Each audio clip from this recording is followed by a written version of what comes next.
వనపర్తి జిల్లాలో రైతులు రోడ్డెక్కారు. నెల రోజులుగా వడ్లు కొనుగోలు చేయడం లేదని, అకాల వర్షాలతో వడ్లు మొలకెత్తాయని రైతులు వాపోతున్నారు. మొలకెత్తిన వడ్లను రోడ్లపై పోసి ధర్నా నిర్వహించారు. రైతులకు మద్దతుగా బీజేపీ నేతలు సైతం నిరసనలో పాల్గొన్నారు. తరుగు, తేమ, తాడు పేరుతో వడ్లను కొనుగోలు చేయకుండా రైతులను ఇబ్బంది పెడుతున్నారని బీజేపీ నాయకుడు మండిపడ్డారు. ధర్నాస్థలానికి డీసీసీబీ చైర్మన్ మామిళ్లపల్లి విష్ణువర్ధన్ రెడ్డి చేరుకుని రైతులకు నచ్చజెప్పారు. మిల్లర్లు, హమాలీల సమస్య ఉండడం వల్ల కొనుగోలు చేయలేకపోయామని, త్వరలోనే కొనుగోలు చేస్తామని హామీ ఇచ్చారు.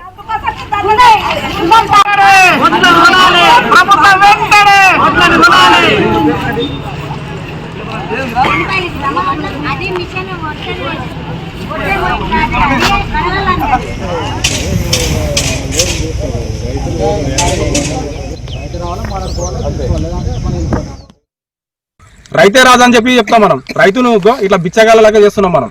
మీరు చేస్తా ఉన్నారు. ఇట్లా వాళ్ళు ఎంతో దర్జాగా తిరిగి మనకు అన్నం పెట్టే రైతులను ఈ విధంగా నాశనం చెప్తా ఉన్నారు. కాబట్టి మేము చెప్పేది ఏంటంటే, భారతీయ జనతా పార్టీ తరఫున మిమ్మల్ని హెచ్చరిస్తున్నాం. రోడ్డును స్తంభింపజేస్తాం. ఇదే విధంగా మీరు ఇమీడియట్గా లారీలకి రావాలి, మొత్తం గొలుసాలి.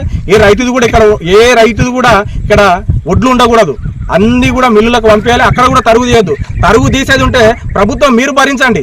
మీరు చేసిన తప్పులు ఇవి, రైతులు చేసిన తప్పులు కాదు. రైతులు పంట పండించిండ్రు, వాళ్ళు కష్టపడినరు, పెట్టుబడి పెట్టినరు, అన్ని ఇది చేసిండ్రు. మీరు కొనుగోలు చేయక వాళ్ళని ఇబ్బందులు పెడతా ఉన్నారు. ఏంది, పొద్దుగాల రావాలి, మళ్ళీ ఇప్పాలి, గెలకాలి, మళ్ళీ వర్షం పడుతుంది, మళ్ళీ ముయ్యాలి. అయినా కానీ ఇటువంటి రకంగా ఇది చేసిండ్రు. కింద చూడండి, మొత్తం ఎంత నాశనం అయింది చూడండి. ఈ విధంగా మీరు ఇది చేస్తే ఎట్లా? ఇమ్మీడియట్లీ రేపు కానీ లారీలు కానీ రాకపోతే రోడ్లను స్తంభింపజేస్తాం. భారతీయ జనతా పార్టీ తరఫున చాలా సీరియస్ వార్నింగ్ ఇస్తా ఉన్నాం.